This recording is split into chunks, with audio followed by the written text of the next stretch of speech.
Hello, hello. Welcome to episode number 124 of the Titanforge Podcast. I'm Ratnos, joined by Tettles. Yo, what up? Yo, the resolution on the cameras is like not that bad this week, right? We're looking crisp. Should be, yeah. We changed Discord servers. That apparently it's just Discord randomly. Sometimes you get one of the servers that's having a bad day, and we changed the servers of the call, so hopefully it's good now. But yeah, we'll try and check every time before we hit record. Everyone convinced me that it was my camera. Yeah. It's not my camera. It's Discord. Yes. Yeah, that's dude. That's the experience of when I started. Like the first time I was casting MDI was when they just gone remote, and like mic quality was scuffed for some of us for just like whatever node we were routing through was scuffed. And man, the amount of people that helped me out by sending me a DM about how I needed to buy a new microphone was heartwarming. Dude, it was just yours too. Everybody else was kind of fine, and it was just yours. And you sounded fine to us too. Is the right, because we had two different systems for sound, right? One so that we could hear each other, and one that was going out. And yeah, I don't know, remote stuff always fun to figure out. Always breaks in a different way with the exact same setup that you had a previous week as well. Yeah, it's always nice when technology frames you to be the problem when it's the problem. Oh yeah, that's when you gaslight back. Yeah. All right. So this week we have a fairly short show. We've probably figured out what our plans are going to be for the next couple weeks as well, which is episode 125 next week as normal. Episode 126 probably the following week, which will be Heroic Week as normal. And then episode 127 will probably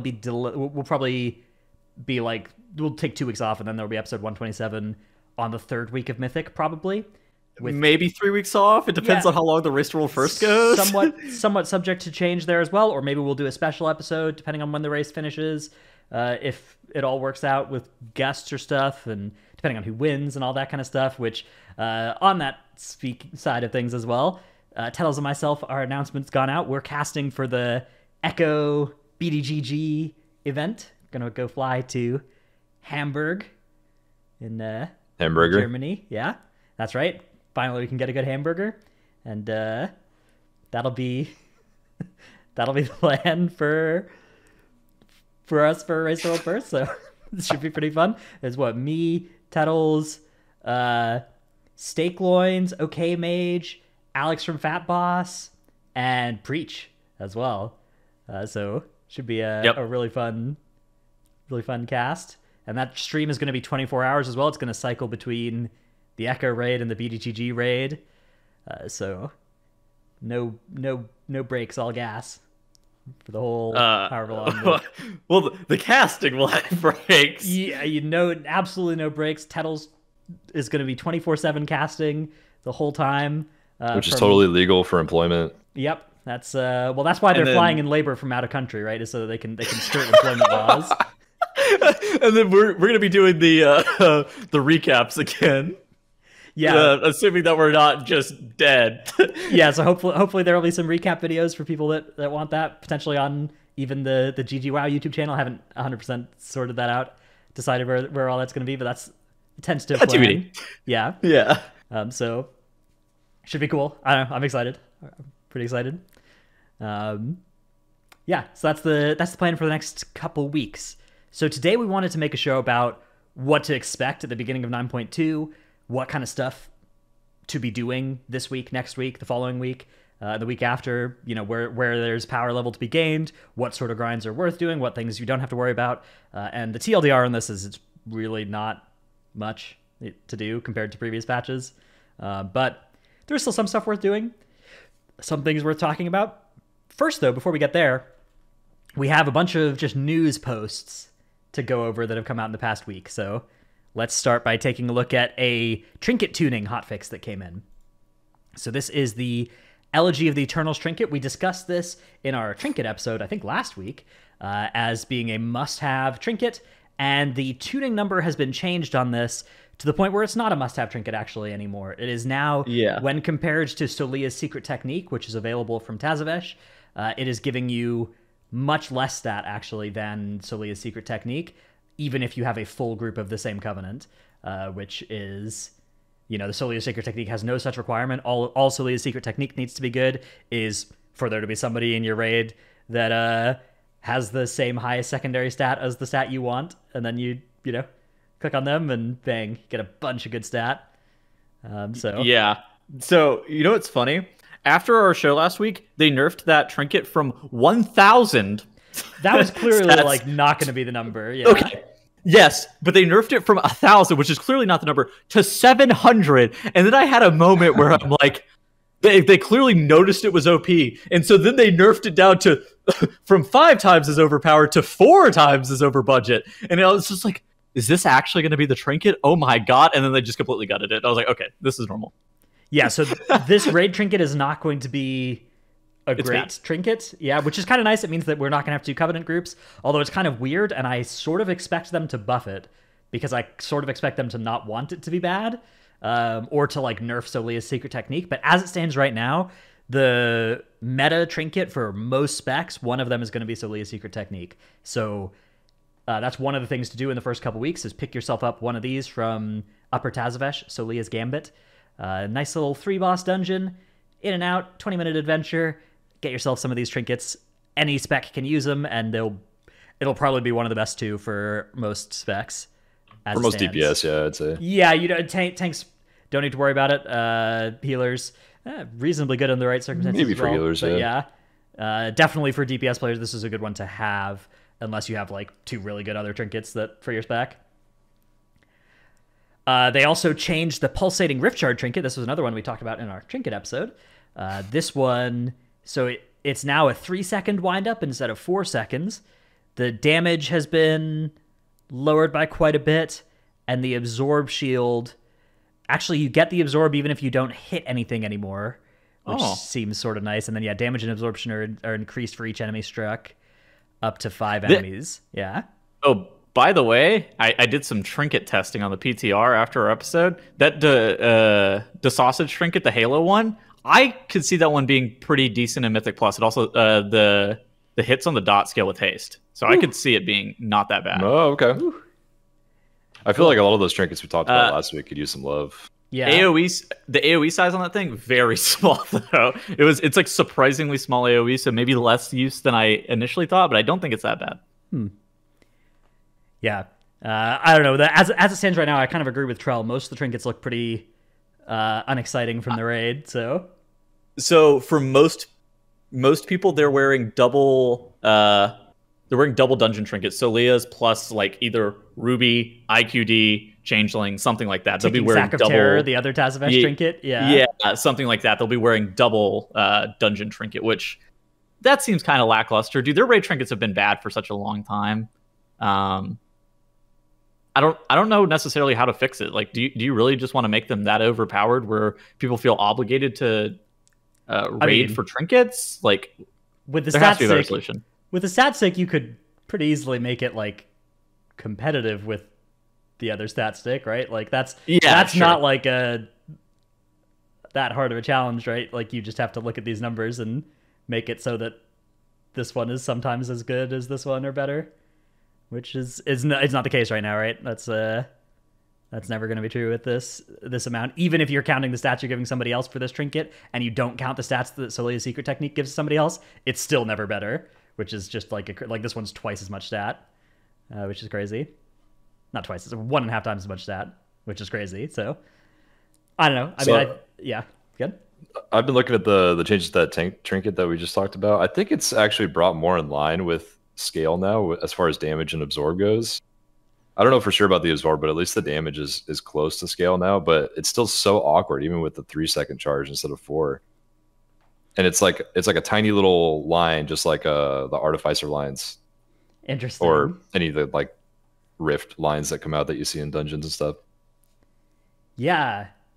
It feels like if scale exists and you have a version of scale that's just like delayed and much harder to hit everything with, it needs to be doing like way more number or something else on top of what scale does, right?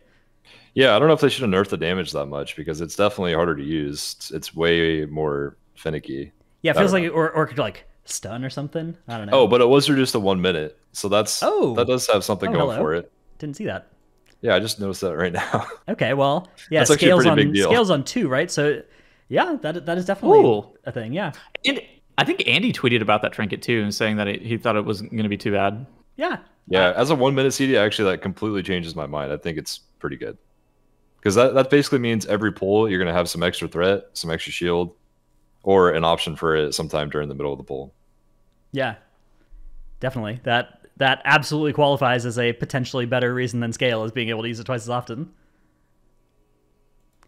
All right, the next piece of news we have is about sockets in 9.2, which is basically no news. No news in this case is either good news or bad news, depending on what you think about socket items, because so far there's not a socket item in patch 9.2. Nothing to replace the spatial realignment apparatus or the alloy warping faceter, which means that we will be getting sockets just based on whether or not items drop with sockets. Now, there is sort of a socket item in the tier set ifier, right? Because you can, once 8 weeks have passed in the patch and we can use the thing to turn all of our items into tier pieces, if you use that on an item with a socket, you will get a tier piece with a socket out of it. So that sort of fills this spot for those slots that both are in tier pieces and can have sockets, which is like just Helm or something? I don't know. Just Helm. Yeah, okay, so that solves it for Helm, but for all the other slots, it's going to be RNG sockets as we used to have them. Okay, I think that this is probably the correct way of approaching this. So initially, I think that we were bad about this too. Initially, we thought that like being able to acquire sockets on specific slots was a good thing, and I feel like it has created an unhealthy dynamic where we are forced to grind way too much for socket power. Plus, it kind of fucks with your gear from patch to patch. I think it's fine to have grindable sockets on like the final patch of an expansion. So like if they had them here, it would be okay. I think for the first couple of patches when we had them, they were really bad. And the grind was tough to be able to acquire them. I did like, I mean, Charles, you said this last week, but it was definitely true that it's like nice to be able to get BIS items in those slots on your own power and not just like be forever behind, right? Yeah, like the completionist in me was always like, man, what if I run this dungeon, hope for a random 0.01% Titanforge or socket on this item that will barely be an upgrade to finish my character. But now you can like rest assured that there's no way you can upgrade your gear with that system.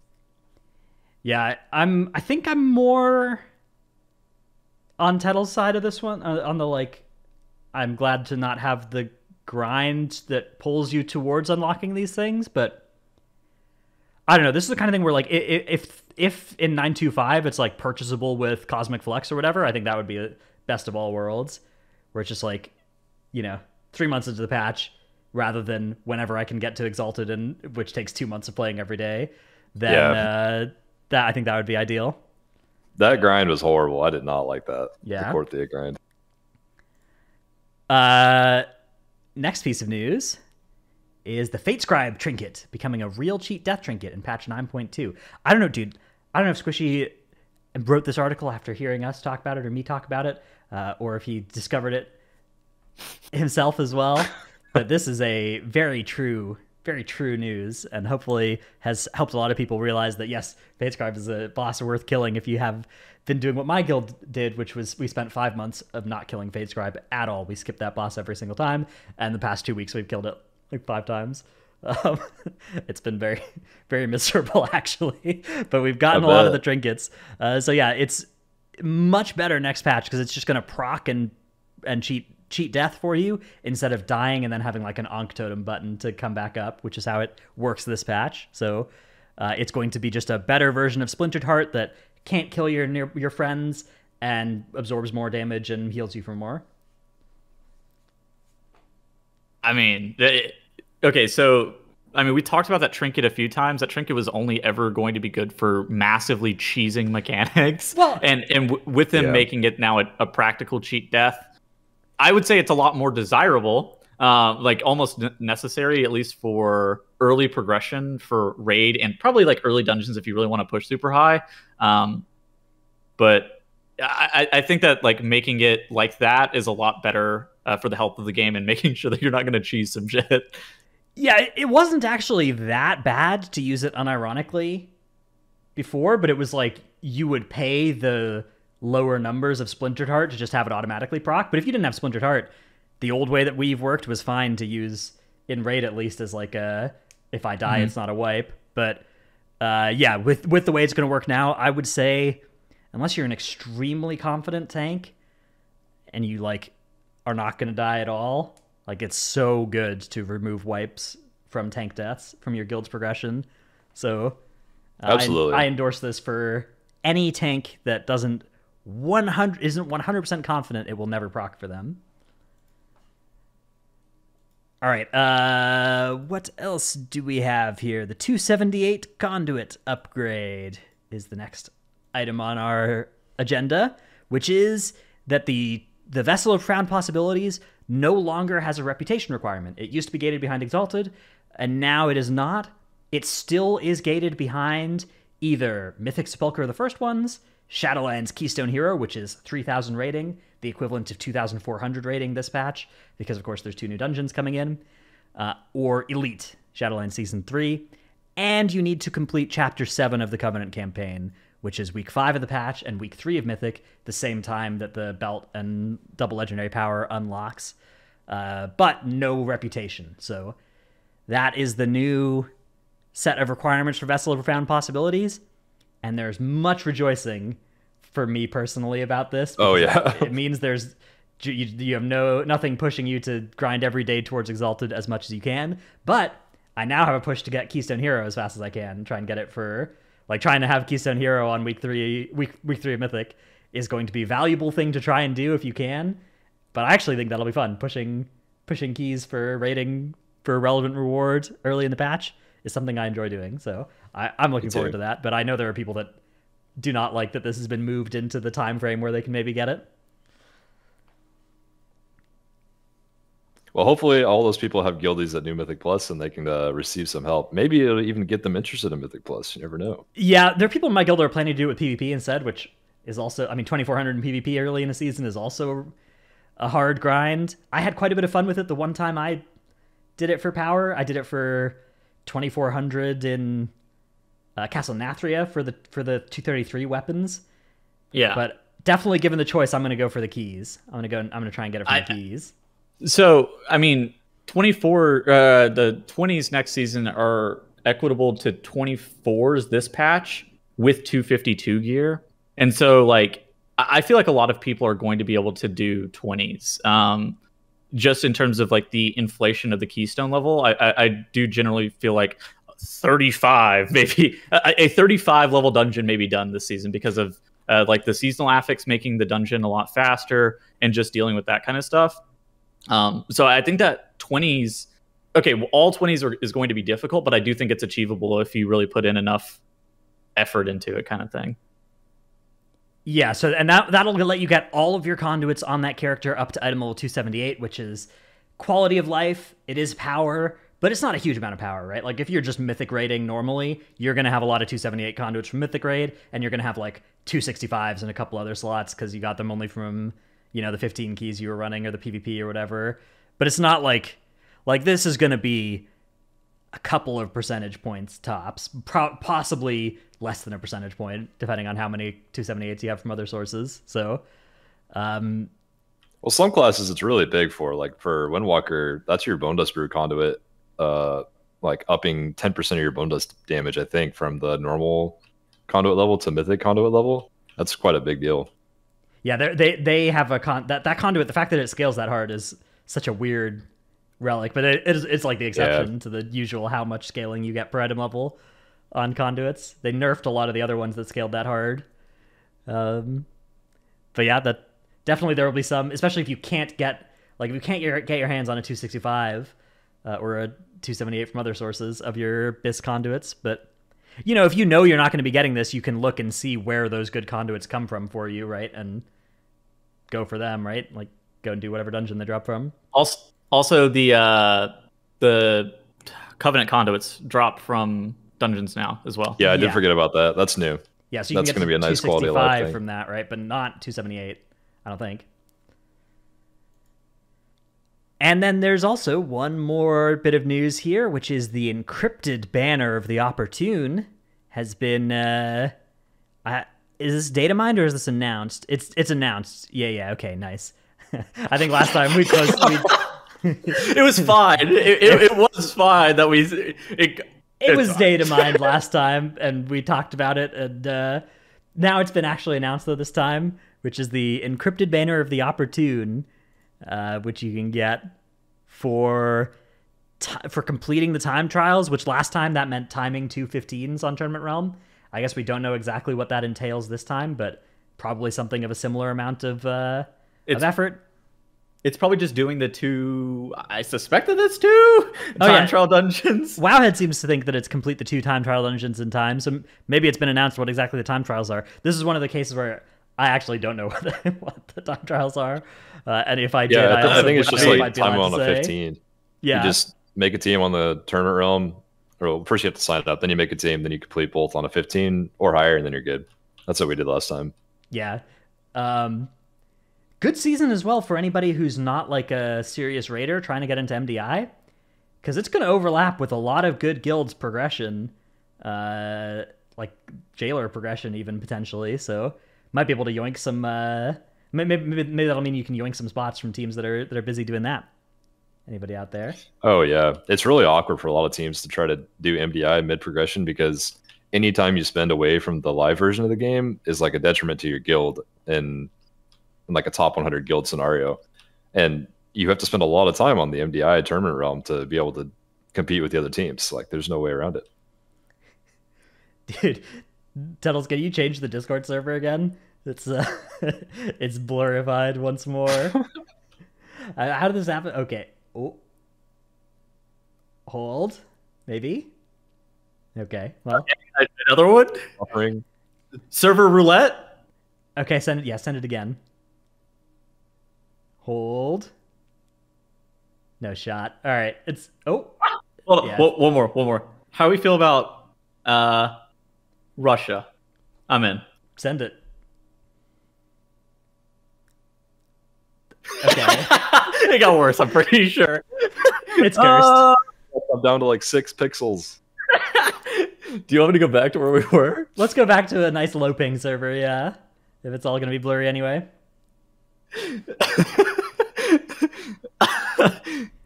Alright, well, sorry, viewers. We tried our best. Trell, I can see your 6 pixel outline. Oh, thank you. The light blends in with my head. Huh. All right, let's move on to our tip of the week segment. My tip of the week this week is Valor points are going to be going away, probably not next week, but on the week after, on Heroic Week. So you can spend your Valor points now for a couple of things that might be useful to you. You can trade them for some trade items near the Great Vault. For 750 Valor points, you can buy like some cloth or some fur or whatever just from a vendor near the Great Vault. Or you can spend 500 Valor to buy like a random M+ item. It'll be low item level, but this is a bind on account item. So you can either use this to get some gear over to an alt that needs it, or to fish for a trinket. Like if you've never dropped, an IQD all season and you just want, you want one, and you have 10,000 spare Valor, you can just buy a bunch of these. Whenever you get the IQD, Valor upgraded all the way up to 246, and like, if you really want one next tier, you can probably get a higher item level version than that, but at least you've got it, right? That's something that the Valor can do that will be useful. If you don't spend the Valor on anything, it will get turned into, I think, silver at a pretty bad rate. So you might as well buy some items and then sell those to the vendor for 3 gold. I think you'll get more gold out of buying the trade items near the Great Vault. So, but true, not a huge amount, to the point where like if you don't want to log in and spend 10 minutes doing it, you're not being horribly inefficient. Like it's fine. You'll be okay. Just some behind the scenes memery. Dratnos before the show was going, oh no, I don't have a tip of the week. Oh no. And then he goes, what can I turn Valor into? Let me go see. That's the case. Yep. To his point though, that's what I did with my prop pally. I kind of want to play it on the side next year if I have time. So what I did is I sent all my Valor to it from my main and rolled a blood spattered scale so that I have something to tank with like early on in the tier, which might be the play for like a fresh alt if anybody has one out there. Yeah, I mean, obviously, ideally, you'd go and get, a new high item level scale, but it's nice to have a trinket to do that with, right? Yeah. Oh yeah. All right, Having Joel, one at all is pretty big for tanks. Absolutely. Mine is, so as soon as you start the Zareth Mortis stuff next week, you might as well set your hearth to the new zone, because there's a soulbind thing in the main city. It's like right next to the hearth area, I think, or the teleport, whatever it is. It's, you finally don't have to fly like 10 years out to your Covenant Hall just to change one soulbind and then fly all the way back to the dungeon. Charles, is this idiot proof though? Is it going to stop me from wearing the wrong soulbind once I swap my Covenant? I think you're gonna have to find a weak aura for that one. Is there a weak aura for that? I'm sure you could make one. I think there are at least a couple. I think someone in my Mythic Plus group made one because they kept doing that on accident. Yeah, I will say I'm not jazzed about how often I have to like schlep around to my Covenant Hall in Shadowlands, especially the amount of things that Blizzard solved in Legion or BFA that now you have to go to your Covenant Hall for in Shadowlands. Yeah, like picking up callings. Yeah, that is, to me, that's the most offensive one. It's like emissaries were just a great way of getting this, and now you have to, like, if you do a world quest in Revendreth and you realize you didn't pick up your calling, it's just bricked, right? You miss that progress on your calling. You have to fly to your Covenant Hall, get that quest, fly back to Revendreth, do the quest in that zone, and then unlike emissaries, you don't turn in the emissary in the zone it was in. So you have to fly back to your Covenant Hall, and then you get to turn it in, and you don't get the rewards yet. You get gray items that you sell for gold. So you have to do another extra step in the exciting process when, like, like if you told me that they developed this system in Legion and then later on they improved it so that you could auto-accept it and turn it in the same zone you did the quests in, and you just got gold instead of having gray items to vendor, I'd be like, oh, that makes sense. They improved the system, but they literally have just taken it in the opposite direction. I hate it so much. Yeah, me too.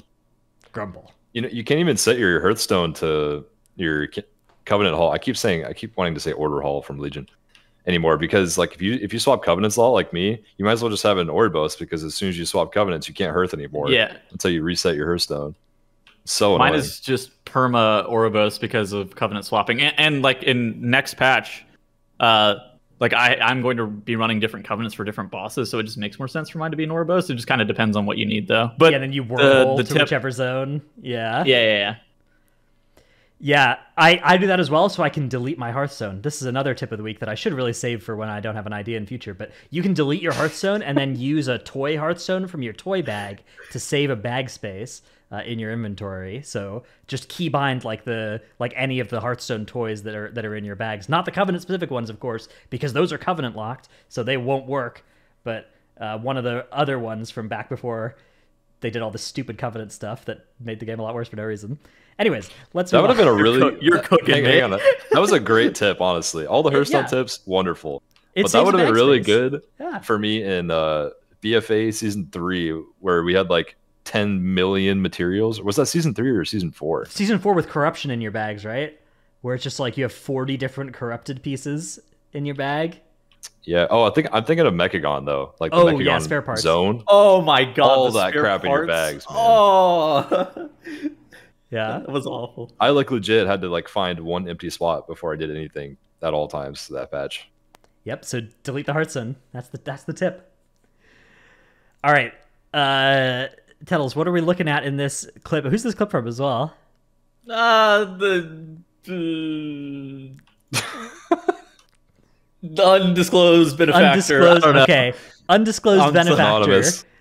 He sent this to me. He sent this to me like 4 weeks ago. I've been saving it. Okay. So on Halkias, if you can like jump up, you don't even have to like use any mobility abilities. You can like scale the wall and just leap up here. And eventually, if you make it all the way up here, you can Z-axis all of Halkias's abilities. I don't think this is particularly useful in isolation. I don't think that you're going to get 5 players up here to be able to make sure that you're dodging all of the Halkias mechanics. So I don't think that this spot is useful. I do think that maybe just the knowledge that you can Z-axis all of his abilities may be something that could be used in the future if you figure out some weird cheese shit. How'd this person get feared right now? It's normal. Oh, yeah, there's okay. a non-dodgeable That's fear on not normal. the The mythic boss has the mechanic. target. Yeah. Yeah. The boss has the targeted fear on normal. He doesn't have the circle. Yeah. Interesting. Yeah, I see. For the viewers or listeners that can't see it, he's like in the corner right behind where the boss spawns, but like up almost to the very top of the wall. Yeah, and just all of the mechanics are targeting where he is, but they're landing on the ground below him, far enough that they're not dealing damage. Yeah, it's Z-axis. That was also a thing. Z-axis has some interesting stuff. That was a big thing in Ataldazar last expansion for the Sanguine affix. We used to snap Sards to the spot where you could attack them and snap them there, but then when they dropped their Sanguine, it was at a spot like 10 feet above the Sard, so that it didn't actually hit any players or the mobs when it dropped. Yeah. Dude, I imagine there's got to be developers at Blizzard who see all these Z-axis things to just negate mechanics. They're just like, ah!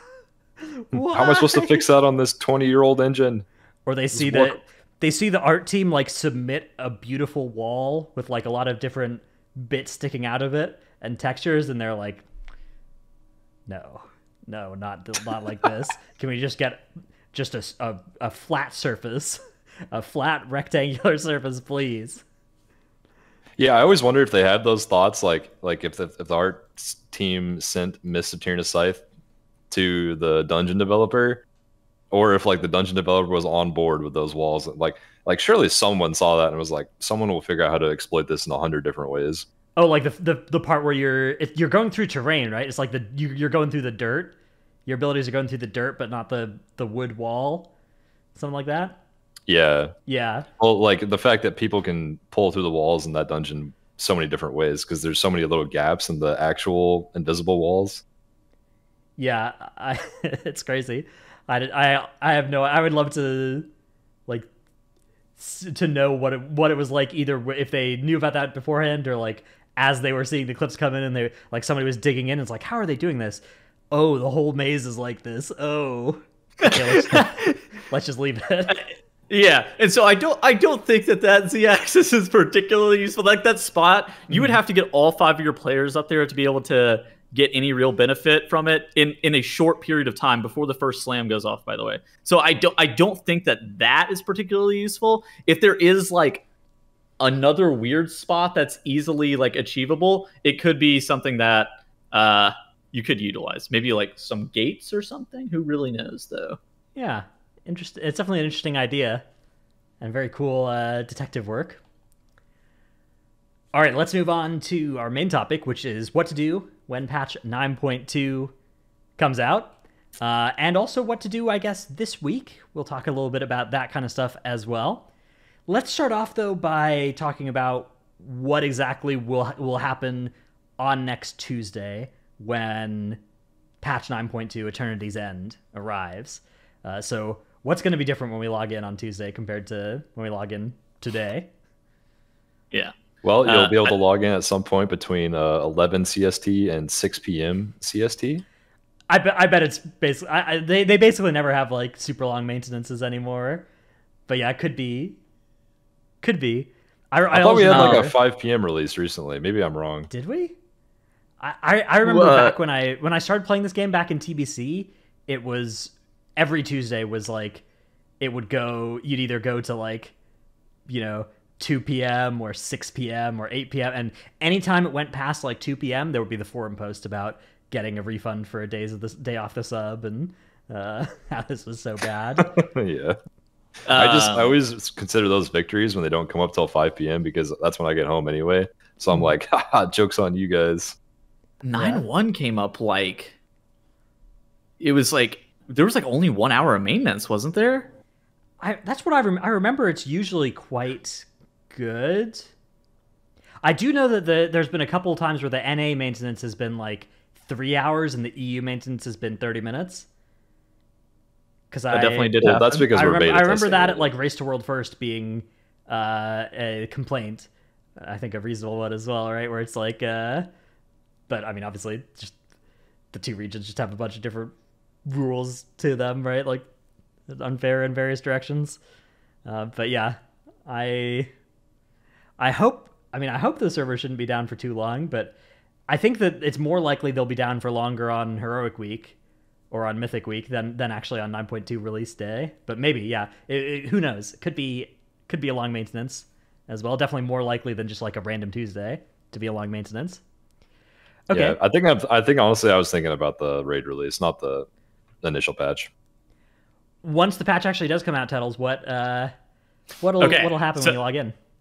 So you go to like the table in Oribos, and then you talk to one of the, I mean, it's one of the people that are next to the table in Oribos. And it's like one of the campaign looking quests with that thick border outline. And so then you have to like walk around Oribos. Eventually you unlock one of the portals into Zereth Mortis in like the top level of Oribos where all the portal zones are, and you get sent to this island.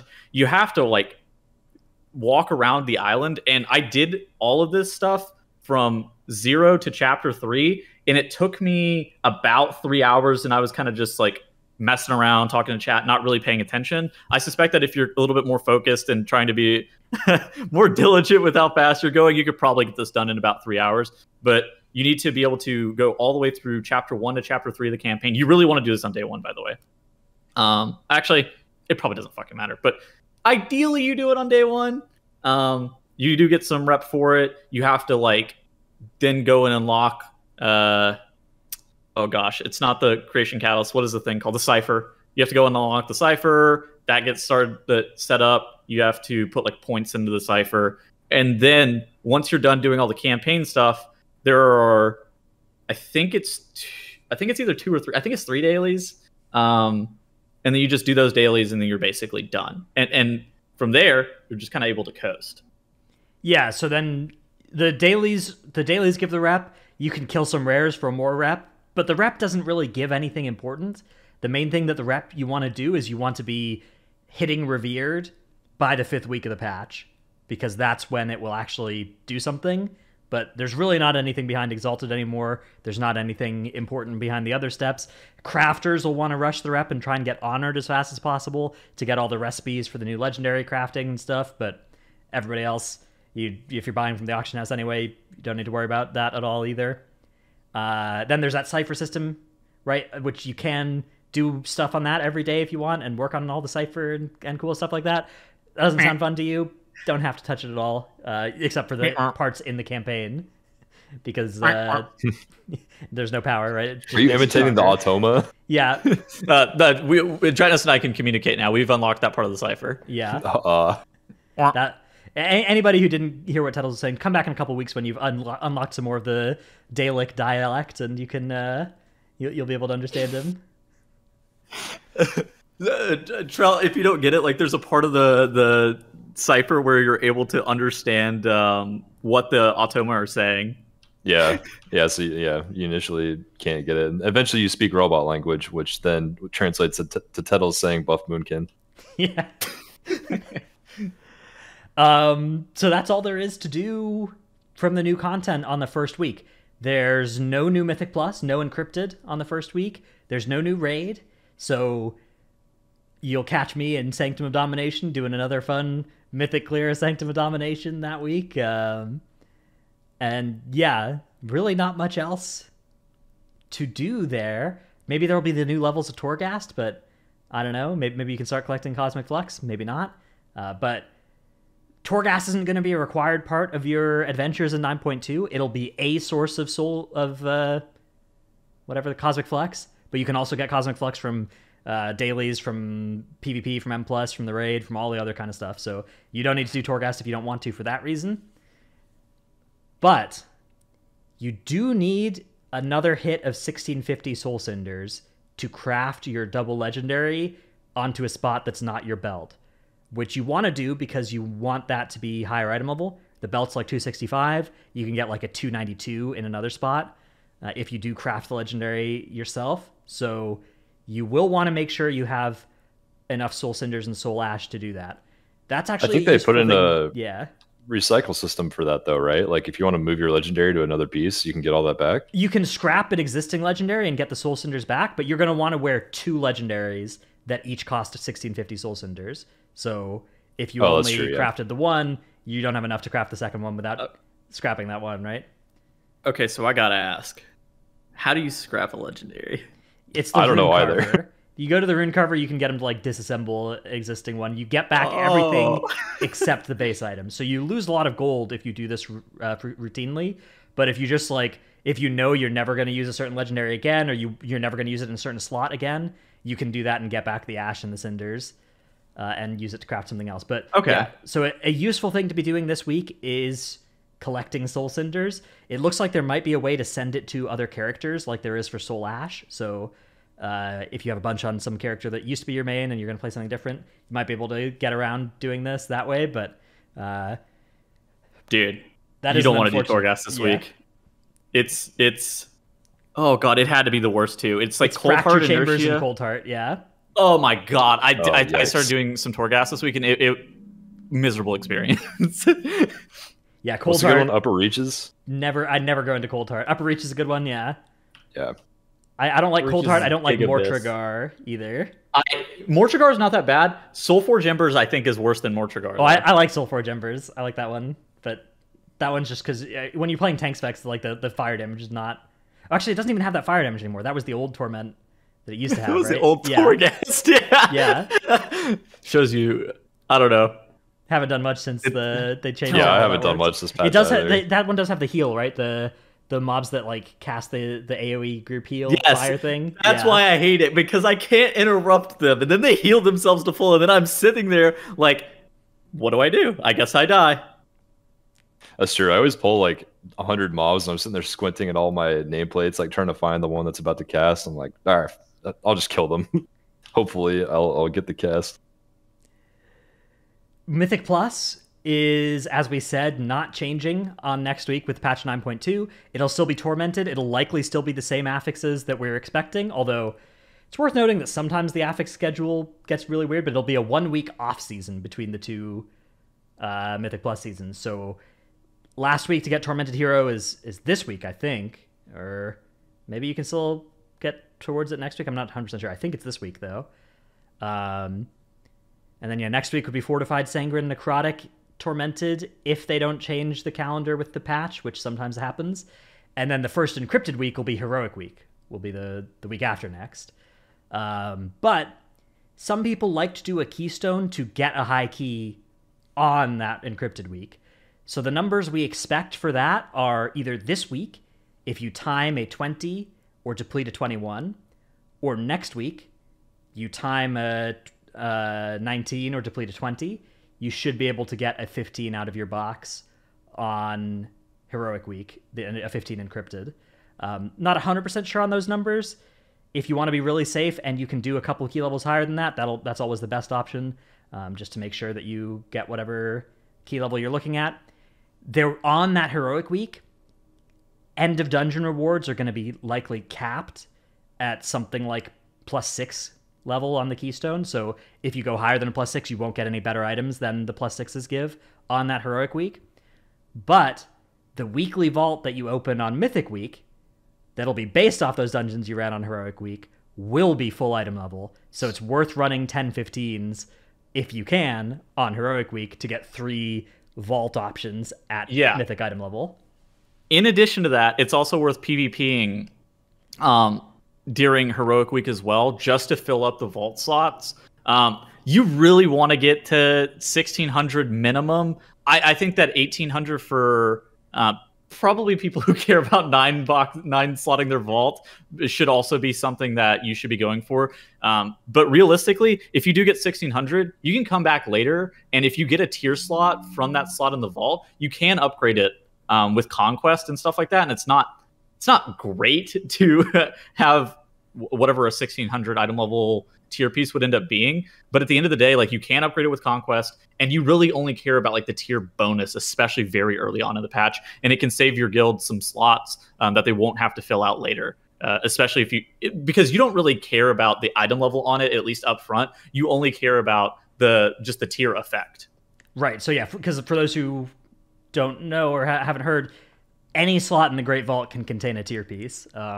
So absolutely, if you're looking for something useful to be doing in the first weeks of the patch, that is the useful thing you can be doing, is getting all 9 of your Great Vault slots, getting them to as high item level as possible. It's not farming rares. Farming rares is not a particularly good use of your time. You don't need that extra rep at all. I have a question. So circling back to the doing a 19 or a 20. So what happens if I've done a 26, but the last time I did it was on September 26th? I think that's too far ago, but I'm not sure. How many weeks has it been since then? I think that's a little too many weeks. Might be down to a nice +7 by now. Actually, that's probably more your speed. Yeah, that could be a good key for you to get. Huh. I see. Yeah, if you're not trying to pay the group, then that's probably the best you could hope for. But boosted communities are banned. All right. That's tragic. You're gonna have to bump that up to a 10, and then a 13, and then a 15. That's a 13 went horribly wrong. I'll call my guild. I know people. The raid itself, again, for those who've been living under a rock, on Heroic Week, only 8 bosses will be available. They'll be available on normal and heroic difficulties, and it'll be the first 8. The last 3 bosses will unlock on that second week of the raid, the third week of the patch, the first week of Mythic Raid. But they'll be open in heroic and normal difficulties then. Now, I think each of those 3 bosses does drop tier tokens, so I think on Heroic Week, only 2 tier bosses are going to be killable. And so it'll be hard to get a lot of tier from the raid on that week. But then, coming in and doing heroic of the last 3 bosses and normal the last 3 bosses on the first week of Mythic is going to be a big game for everybody if your guild is at all doing that. Yeah. So it comes to a point where if you 9 vault for somewhere between like 3 or 4 weeks, you're like if you 9 vault for 4 weeks, you're probably going to get like 2 pieces of tier from the vault itself, and then if you are able to full clear the raid at that point, then you're more likely than not going to have your 4 set at least. Right, we're talking about full clearing heroic, not mythic as well, right? Like just or even normal. Full clearing heroic and normal. You need to be full clearing both. Okay. And then you're more likely than not going to have your 4 set at that point if you are able to do that. Obviously, that's asking a lot of people. That's a lot of playing. I'm not going to say that, but it is the fastest way to ensure that you're able to get your 4-piece. Is just and it's even if you're at like 1600 rating for PvP. Just making sure that you get that 9 vault or those 3 slots from Arena. It is pretty important. Yeah, so that's again, if you're only getting 6 slots in your vault, if you're only getting the PvP or the M+ in the raid spots, or if you're only getting 3 slots in your vault, like it's fine. You're just not you're likely to get tier a couple weeks later. Like you're likely to make your 4-piece a couple weeks later than the people who are getting all 9 slots in their vault. That's the best use of your time early in the patch, but it's only because there's not like anything else that you need to do. That's the main way to increase your power is by doing PvP raid and M+, which to me is how it should be, instead of hanging out in Korthia checking boxes on my stupid checkbox week or for 4 hours every day. I do think that this is at least more enjoyable because, okay, I don't like arenaing whenever I don't have to. I think that's not even a hot take. I think that's like, whenever I have to arena, it's some of the least fun experiences that I've had is like just forcing myself to PvP. But at least it's better than fucking farming Korthia. Yeah, so another useful thing you can be doing this week is get all your conduits 252, get all your renown up, obviously. A lot of people have been already rushing that. If you are on a fresh character, an alt or something, and you don't have good conduits, there is a conduit catch-up mechanic at Revered with the Enlightened. It's called the Decanter of Untapped Potential, but it only gets your conduits to 239. So that's lower than you can get from Korthia right now. And Revered is something that will probably be achievable on like the 4th week of the patch if you're playing a lot. So I would say... Is that account wide? Do we know? I don't know if this one's account wide. I hope so. That would be sweet. But I don't know. Doesn't say bind to it. It says bind on a pickup, but maybe purchase it. Maybe the ability to purchase it is account wide. I don't know. Sometimes they do that. So somebody in chat says, "Quit my job." Got it.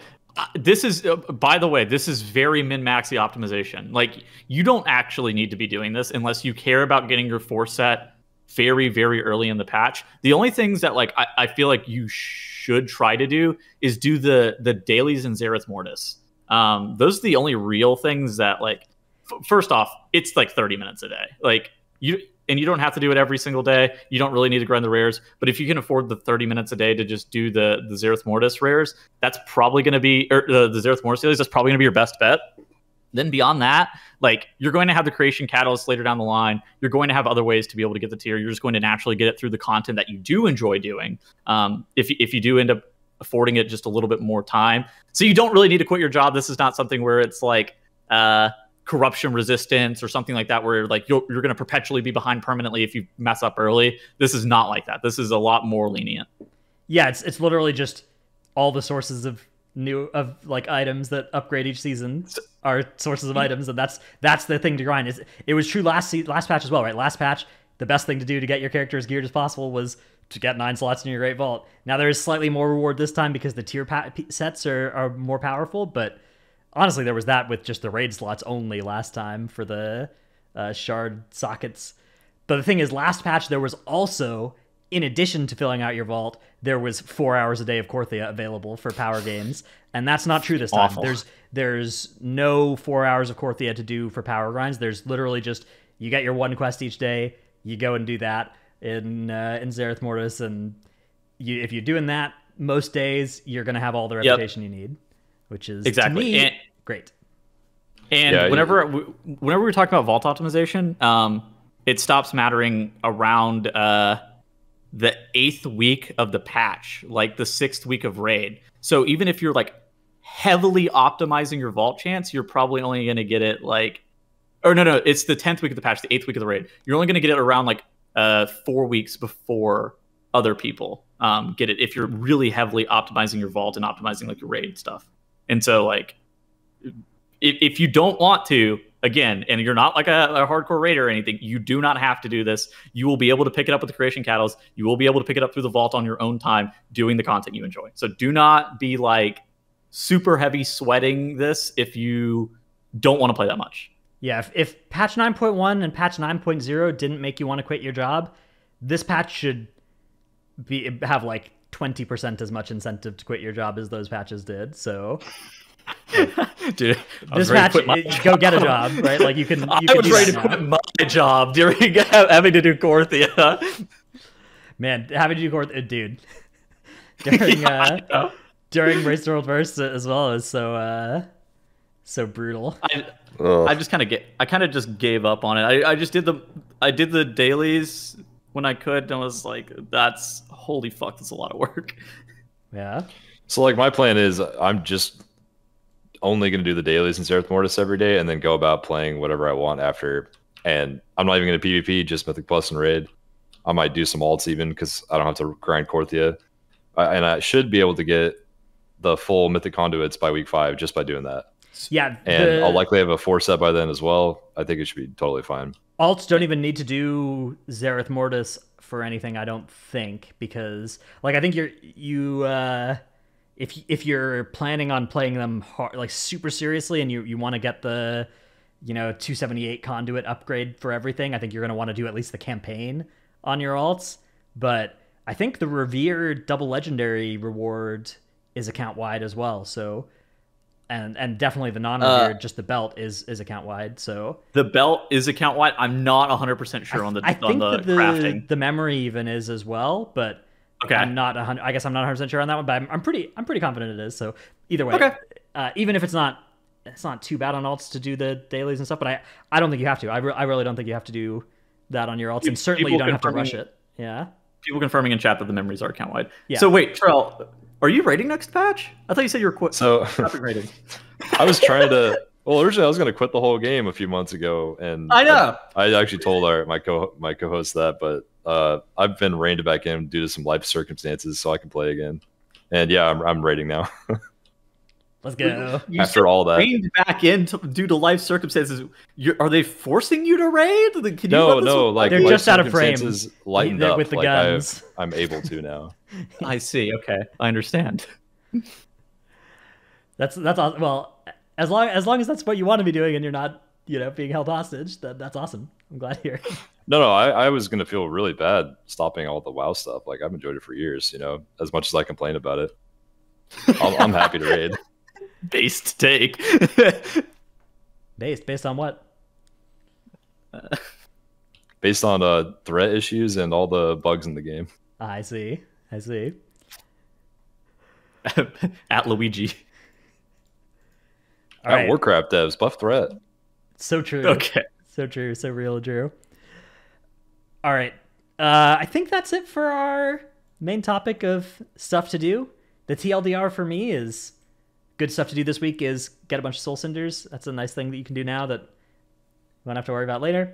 And get Renown, obviously, if you want a Covenant to use. Although, honestly, I feel like people have overhyped how important it is to get to 80 Renown, because if you're just like even 60 Renown, like you can get Renown next patch as well, and pretty quick, so wouldn't worry too much about any of that stuff. But yeah, really, really not too bad. And then once the actual patch comes out, even next week, you're not trying to fill up your vault, right? Because next week, the vault you create next week and you open on Heroic Week is still basically going to be a 9.1.5 vault. It's that Heroic Week vault that you open on Mythic Week is going to be the first vault that actually has like 278 stuff and not 252. All right, let's move on to some Q&A questions. But first, we get to thank our supporters over at the Patreon. They are: Paul got ghosted by Renewing Mist. Now he's back together with Riptide. When Tettles inevitably forgets to update the names, doesn't mean it's Nyx's birthday forever. Yes. 9.2 on 2/22/2022 on a Tuesday. WoW 2.0 conspiracy confirmed. Ja, Dratnos' Dino Pillow, Chromed, Trekkie, Chewy, Buff Aflock, S-Priest, Enhancement Shaman, and DKs, or Based. Based on what? Based on what? So you're telling me. All right. Friendship ended with money. Now Lost Ark skins. Be honest. Now Lost Ark skins are my new best friend. It's not AMZ, it's AMZ. Salty Senny, Necris, Tankdill, Nebrook, Breadceratops, Sinmora, Eevee, Survival Name, No Trick, I Scheduled a Tettle's Flame, Dimat, Lufer, One Day My Streamer Will Return, Grill each side for 1 minute for a total of 4 minutes, Lightly Seasoned with Salt and Pepper, Down the Hatch, Gallic, Brusif, Dranoshout Abyss, Bert's outside my door and he won't leave, send help, M Sanity. Yo, let Bert in. Xena. Yo, let him in. Rogue is now good enough for Prague, still bad enough to be sat for SLG, bless up. Red Color, youtube.com/workbringer, Alphabet Soup, Druid Friends of Evolved Gaming, #1 Simpsky for Trelsky. Lurka is excited for 9.2, so he can die to different mobs for a change. Same. Me too. Dude, there's a lot of mobs in Tazavesh I can't wait to die over and over again too. I got flamed for not interrupting in Arathi Basin Comp Stomp. Milk. Benil, aka YOLO Swag Crew. Word around the Mage Tower is Trell has fantastic eyeballs and is now 3k. We're only a couple months away from the next Mage Tower as well. Can't wait for that. 1 week of Mage Tower fun. Sife, Pone, Windwalker monks deal with nerfs by rolling with the punches. And Wonder. Thanks all for the sport. Apartment complex. I find it quite simple. All right, our first question comes from DH Valkyrie, who says, do you think there will be an in-game non-add-on way to see people's previous season M+ score? Radar.io add-on provides that now, and it's always useful at the start of a new season if you pug. I think I saw something about this coming to the default UI somewhere. I saw some post about it, so I think so, but I'm not 100% sure. I will say the Radar.io add-on is just a nice way to have all that information for surezies, but I think it's going to be in the default game as well. Is like their best previous season M+ score or something.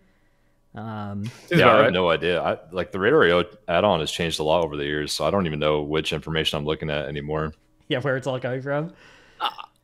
So after having the score for a season, how do you guys think it's turned out? I think this is a bit of derailing from the question. How do you think that the scores turned out?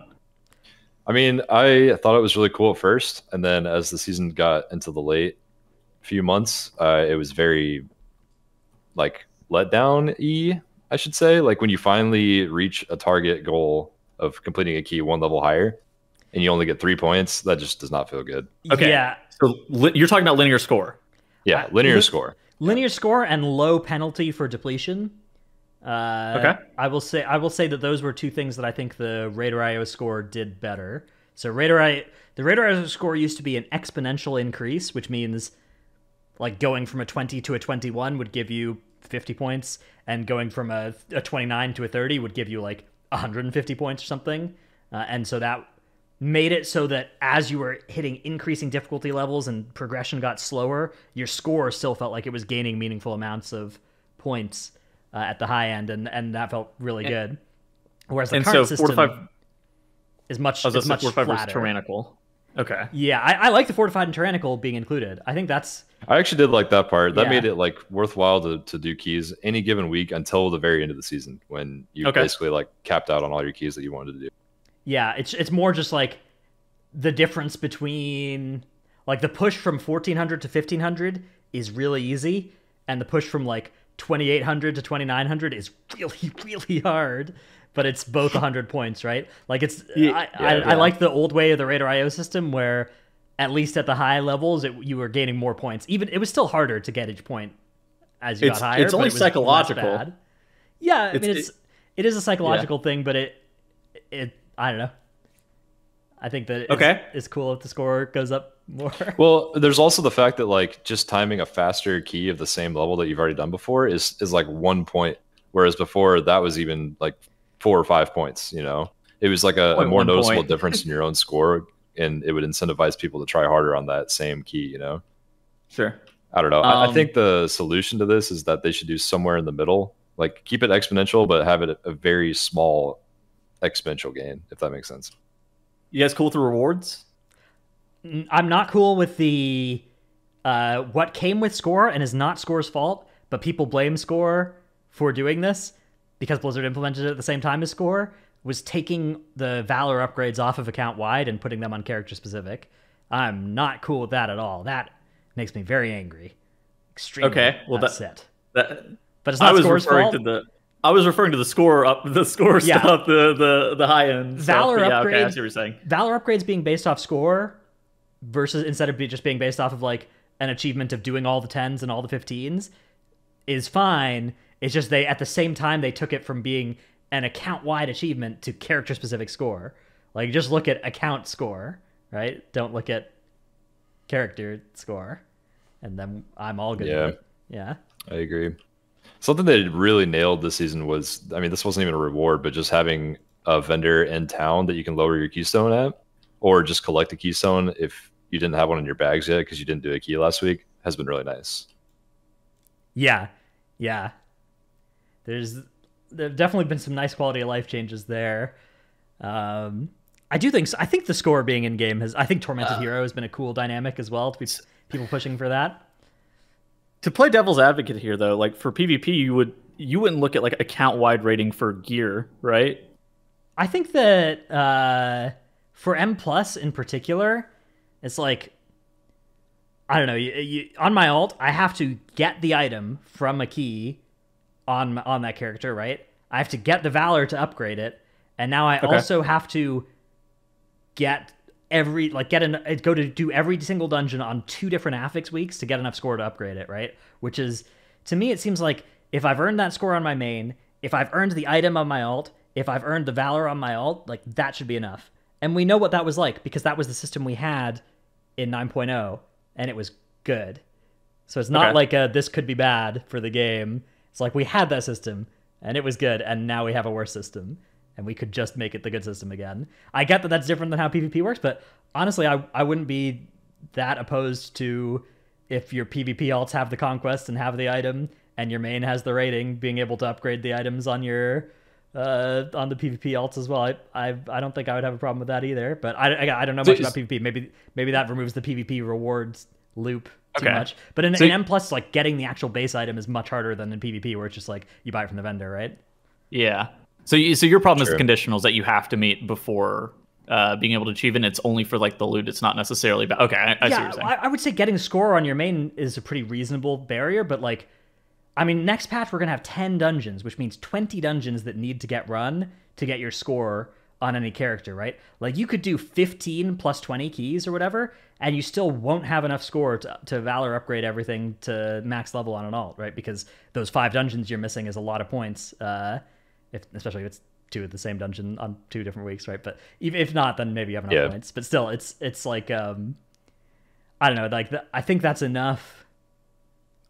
It's the kind of bar that I think makes sense on a main and not on an alt.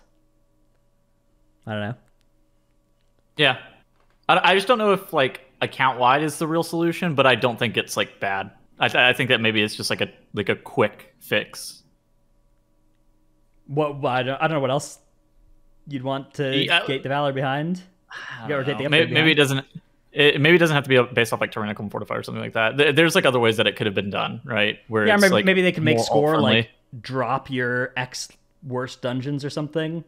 Yeah, there are like ways that it could be done, but I think that it being account wide is just like it's the fastest and most player like ease of player one. Yep, that's what I like. Yeah, whatever, it's fine.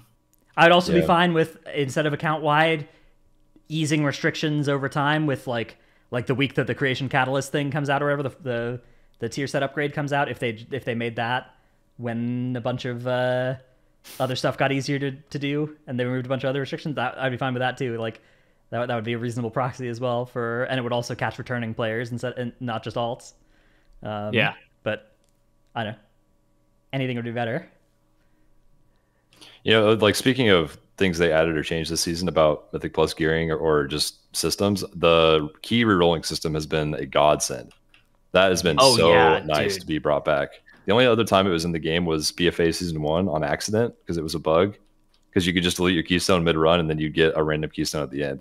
So they introduced this, and I think I've probably ran what's called like a homework key maybe 1/10 of the time this season as opposed to what it was in the past because of that addition. What's your Fungin to homework key ratio? I mean, I'd say like 80% of the dungeons I ran were dungeons that were going to be like an upgrade for the team or some kind of progression in that dungeon instead of just doing the dungeon to reroll the key. Whereas before it was probably like 50-50, I think. Okay. All right, our next question, it's not really a question, it comes from Symph in Discord who says, FYI, Mythic Trap has started updating for 9.2. For those who don't know, Mythic Trap is a nice, guide / mechanic site. So you can like go and see what different boss mechanics and strategies are. It got a bunch of nice GIFs and look, it's even got this, GIF with the right thing to be looking at highlighted, so you actually know what you're supposed to be looking at. All the different mechanics and things. So pretty cool, pretty well laid out site. Partnered with Echo for like strats and stuff, and a bunch of different languages as well. So we could read it in French as well. If you wanted. Can you please translate? Yeah, filter by That page role. looked really good. I love that darkening the whole screen except for the mechanic part. Yeah, absolutely. That says Prototype Pantheon right there. That's It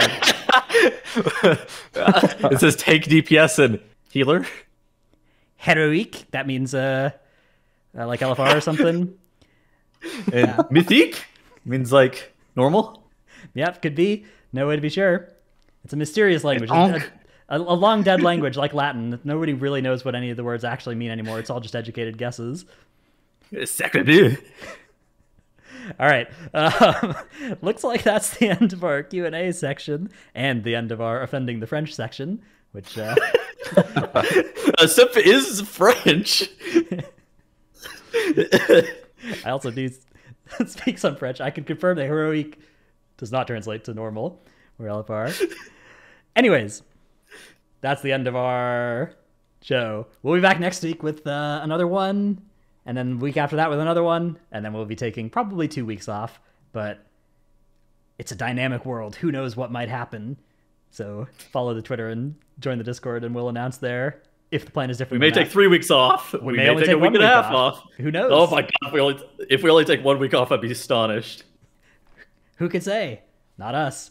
I guess we could, but we might be wrong. Anyways, thanks for watching. Bye, everybody. Goodbye. Bye. I'm not very good The at funny this. part is you know French, and you're just. I love that. I love that you read something off the screen that is in French, and then you immediately go to heroic. You just shut up. Do you know French, Red Nose? I didn't know that. Reasonably well, yeah. I lived for a year in Belgium in the French-speaking part. Oh, I didn't know know he that. knew French one time during a Race to World First, and I was memeing him, and I go, yeah, Dranos, can you please translate? And then he immediately starts unironically translating what it means, and then speaking French, and I was like, holy shit. It just was a moment of like, wait, he actually knows French. Tricked you.